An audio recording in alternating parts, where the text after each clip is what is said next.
네, 이 시각 증시 상황 확인해보고 오셨습니다. 지금 공매도 재개와 또 암호화폐로의 자금 이동에 따라서 거래대금이 줄어들면서 브로커리지 수익이 줄어들 수 있다는 전망이 제기가 됐지만 거래대금이 꾸준히 유지가 되면서 증권사들이 사상 최대 규모의 분기 실적을 기록을 하고 있습니다. 이 중에서도 사상 최대 영업이익을 낸 기업과 또 관련한 내용 또 전문가분 모시고 말씀 나눠보도록 할 텐데요. 오늘 강수민 전문가 자리해 주셨습니다. 안녕하세요. 안녕하세요. 네, 오늘 또 기대되는 또 종목 어떤 부분에 또 관심을 가져보면 좋을지 소개를 해주시죠. 네, 방금 우리 장은리 앵커님께서 말씀해 주신 대로 정말 엄청나게 많은 사람들이 지금 주식에 뛰어들고 있고 지금 이제 그래서 10대 투자자가 27만 명에 이른다 이런 기사까지 나와서 오늘 한번 미래에셋증권 한번 가져와 봤습니다. 네, 제가 좀 전에 말씀드린 것처럼 사상 최대의 영업이익을 낸 미래에셋 증권입니다. 정말 많은 증권사들이 굉장히 놀랬다고 하던데요. 네, 맞습니다. 다른 증권사 사실은 은행에 속한 그런 증권사들이 굉장히 영업이익을 많이 냈을 것 같은데 이와 다르게 미래에셋에서 굉장히 좋은 호실적을 내서 은행권에서도 굉장히 놀라고 증권사들에서도 굉장히 놀란 그런 영업이익이었습니다. 그 수익을 갖다 분석을 해보면 어느 부분에서 많이 벌었나요? 그러니까 위탁 수수료도 있고 네. 이 신용거래에 따른 이자 수입도 있고 이렇지 네. 않습니까? 어느 부분에서 제일 많이 벌었어요?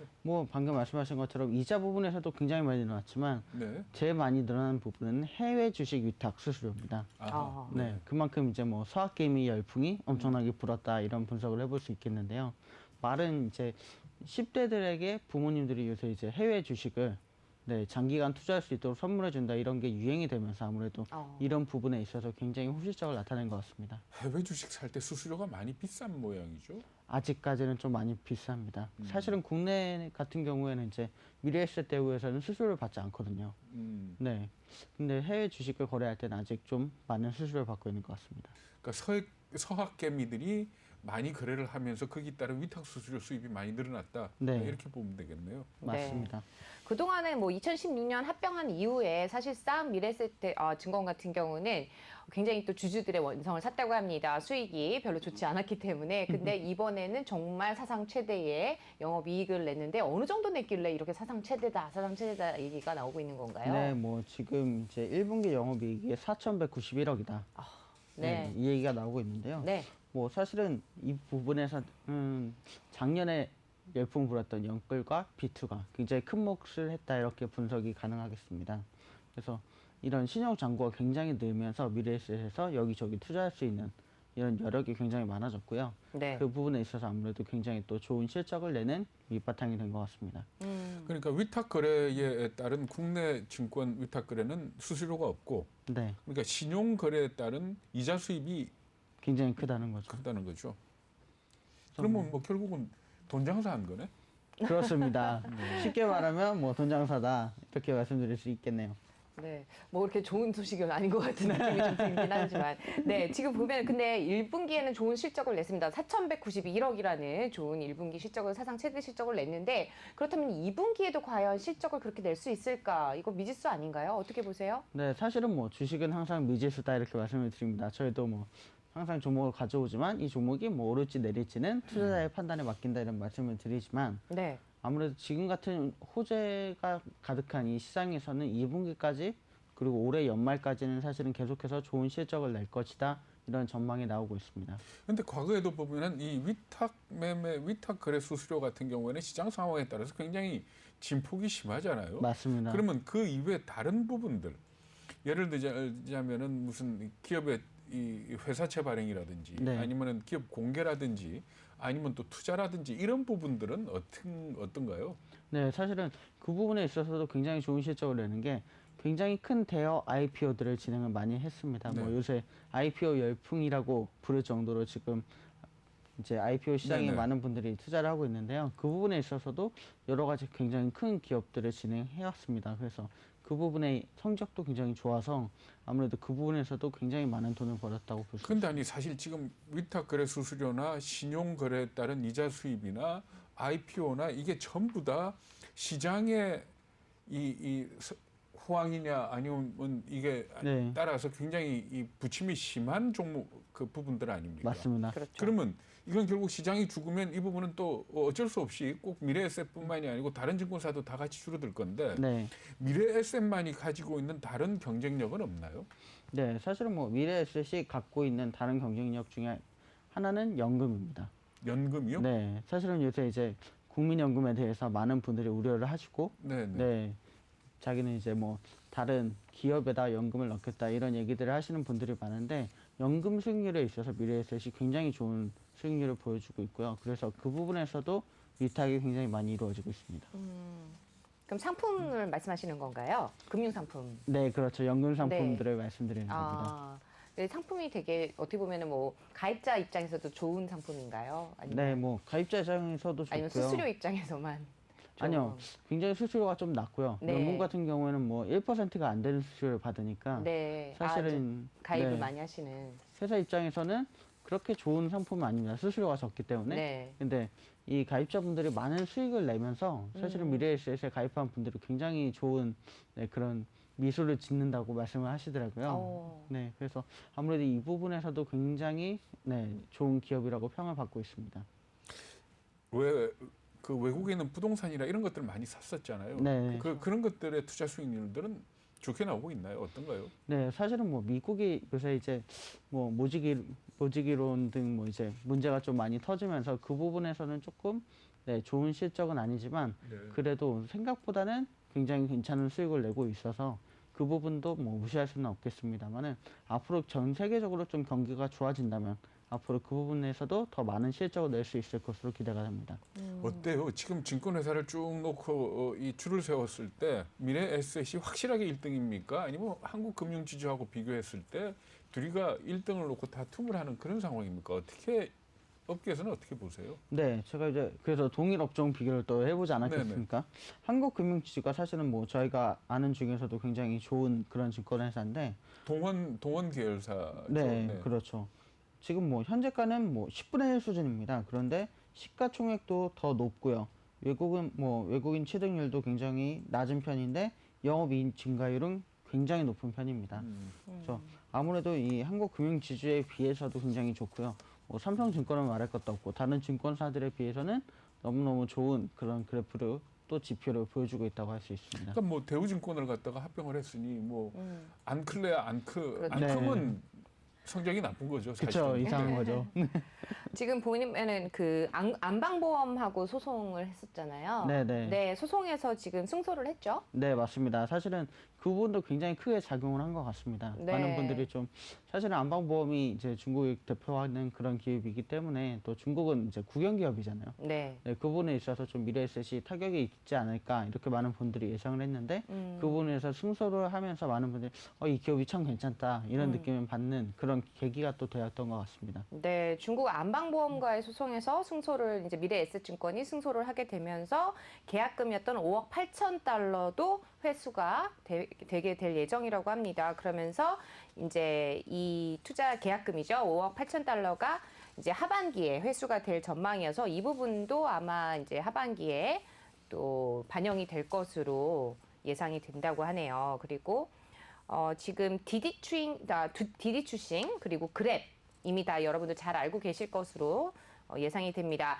그랩 등이 이제 IPO 상장, 프리랩이라든지 프리-IPO, 그다음에 상장 전 지분 투자죠. 이미 그 미래에셋 증권에서 투자 자산이 이루어졌기 때문에 미국 증시 상장이 되면은 이것도 관련한 성과가 하반기에 또 반영이 될 것으로 보인다라고 합니다. 이렇게 되면은 이제 또 이번 상반기뿐만 아니라 하반기에도 미래에셋 증권의 또 운영 수익에 또 반영이 되면서 또 좋은 성과가 나올 것으로 예상이 된다고 하니까 계속해서 관심을 가져보시면 좋을 것 같습니다.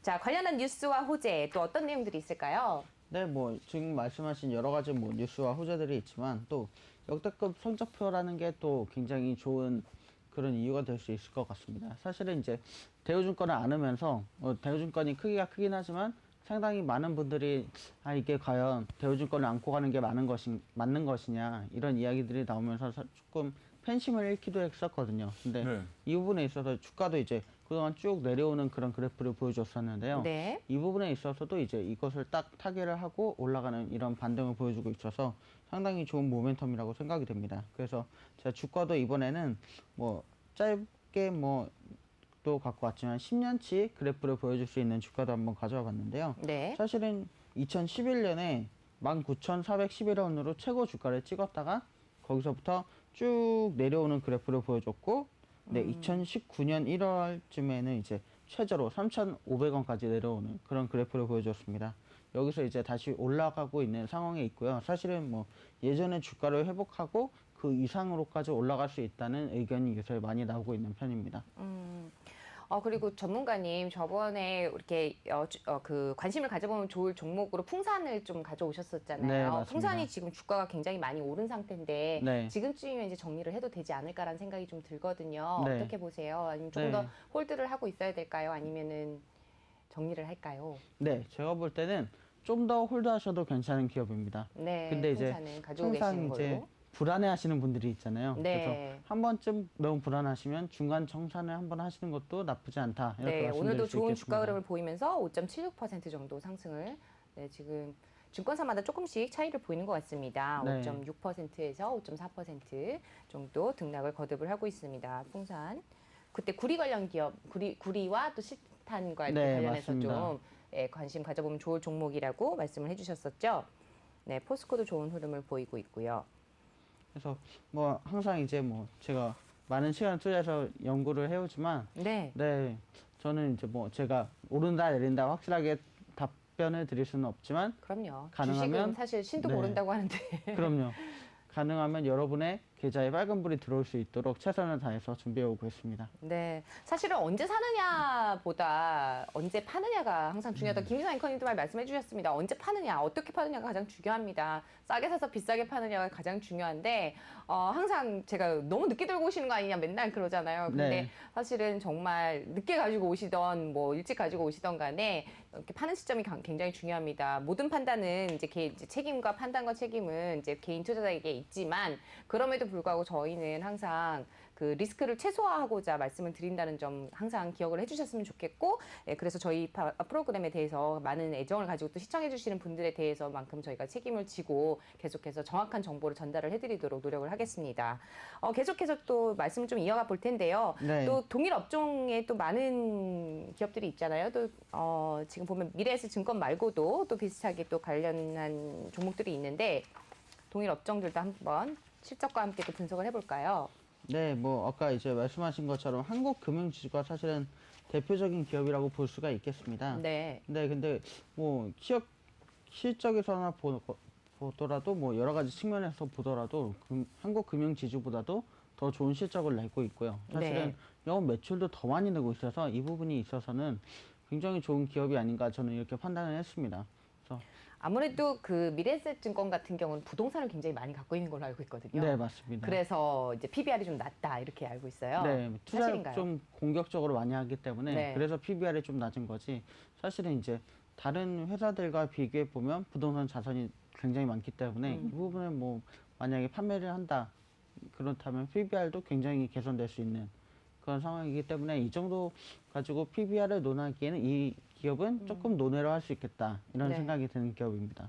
근데 미래에셋 놓고 뭐 하는 얘기 중에 좀 너무 아날로그적이지 않느냐. 예를 들면 뭐 저 한국금융지주 같은 경우는 카카오뱅크에도 갔었고 그렇죠. 뭐 그랬었지 네네. 않습니까? 근데 좀 그런 어떤 신사업 부분에 대한 게 아니고 기존에 늘 하던 부분에서 덩치로 가지고 이기는 기업 아닌지 네. 하는 그런 생각이 드는데 어떻게 보세요?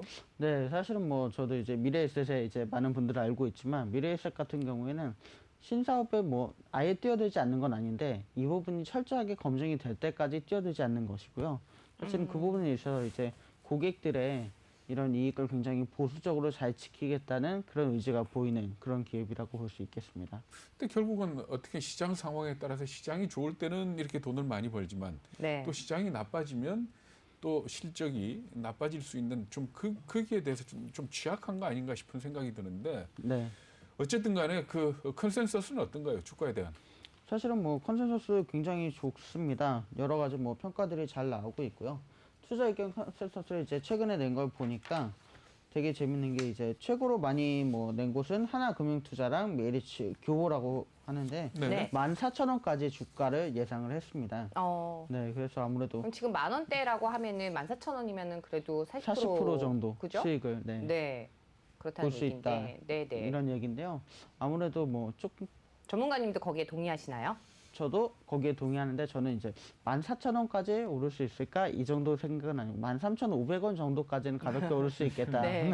그래도 다른 종목에 비해서는 약간 더 보수적으로 더 잡으셨네요. 네, 맞습니다. 네, 네. 왜냐하면 이제 말씀하신 것처럼 이런 여러 가지 뭐 상황은 좋다고 하지만 언제 어떤 것이 상황이 변할지 모르는 게 또 증권이기 때문에 네. 그 부분에 있어서는 이제 앞으로 호황이겠지만 네. 1년간은 굉장히 좋을 것 같은데 그 이후에는 어떻게 될지 모르겠다. 이것도 저도 네, 주식처럼. 근데 사실 증권사는 수수료 베이스이기 때문에 네. 뭐 주식이 나쁘던 좋든 간에 수수료를 가져가면은 뭐 상관없지 않나? 이런 생각도 사실 들거든요. 네, 네. 네. 그렇긴 한데 사실은 뭐 수수료 베이스라고 하지만 국내 수수료를 지금 안 받고 있기 때문에 네. 이 부분에 아, 있어서 네, 그렇군요. 해외 주식이 좀 네.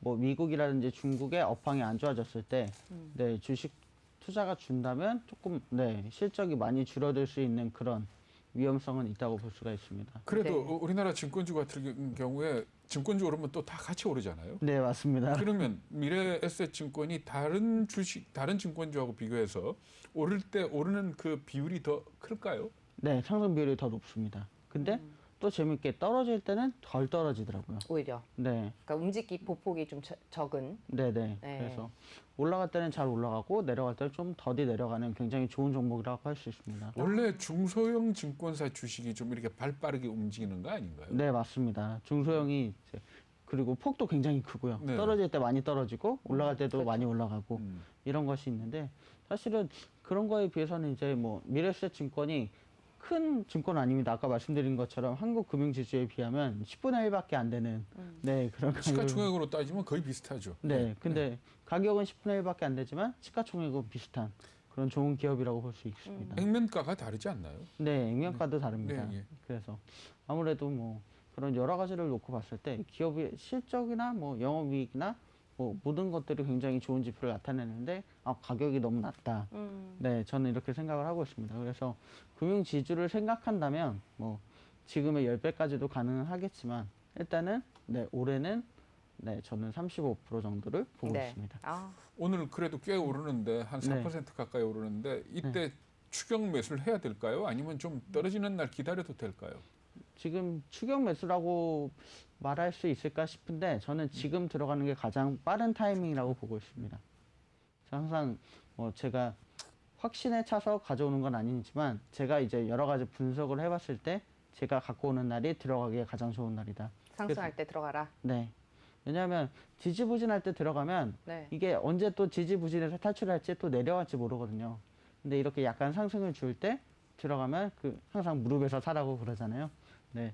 이 약간의 상승과 함께 더 상승할 수 있는 여력이 있는 그런 네. 타이밍에 들어가시면 좋을 것 같습니다.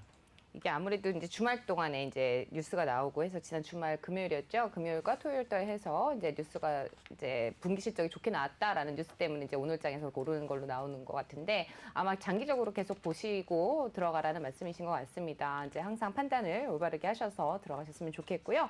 네, 계속해서 최대 실적이 기대가 되는 또 미래 에셋에 대해서 한번 말씀을 나눠봤습니다. 오늘도 보니까 해안선 그래프와 함께 또 투자 포인트 정리가 준비가 되어 있는 것 같은데 살짝 네, 보고 맞습니다. 마무리를 해보도록 하죠. 네, 해안선 그래프 보시면 제가 이 해안선을 계속해서 따라가는 그런 주식이 굉장히 좋은 주식이라고 말씀드렸는데 네, 미래에셋 증권도 해안선을 따라서 계속해서 우상향하는 중이고요. 그래서 투자 포인트를 정리해 보면 네, 주식 광품 이제는 10대 투자자도 27만 명 시대로 되었습니다. 그리고 B2 영끌이 사상 최대라서 네, 굉장히 보유하고 있는 자산이 많다. 그리고 사상 최고의 1분기 영업을 냈고 해외 주식 잔고가 또 20조 원을 돌파하는 이런 어마어마한 네, 실적을 냈습니다. 위탁 잔고죠? 네, 위탁 잔고입니다. 그리고 동일 업종에 비교해서 굉장히 낮은 가격에 진입하기가 좋다, 부담이 없다 말씀드릴 수 있고요. 최소 20% 이상의 수익이 가능한 투자 의견 컨센서스. 네, 뭐 많은 이제 투자 의견이 있는데 그 중에서 가장 낮은 곳이 12,500원 정도라고요. 네. 그래서 네, 최소 20% 이상의 수익이 가능하다. 이렇게 곧 저는 달성하지 않을까 싶습니다. 네, 이런 분위기라면 네. 네, 이번 주 안에도 달성할 수 있는 그런 느낌이 드는데요. 네, 아무래도 그런 좋은 네, 컨센서스를 가지고 있는 기업이다. 그리고 마지막으로 해안선 그래프를 분석해 봤을 때도 계속해서 해안선 침범하지 않고 따라 우상향하는 것을 봤을 때 앞으로도 계속해서 더 좋은 실적을 낼 것이라는 그런 전망이 된다. 이렇게 말씀드릴 수 있겠습니다. 네, 오늘도 말씀 잘 들었습니다. 네, 오늘 도움 말씀 주신 분 강승미 전문가였습니다. 말씀 고맙습니다. 감사합니다.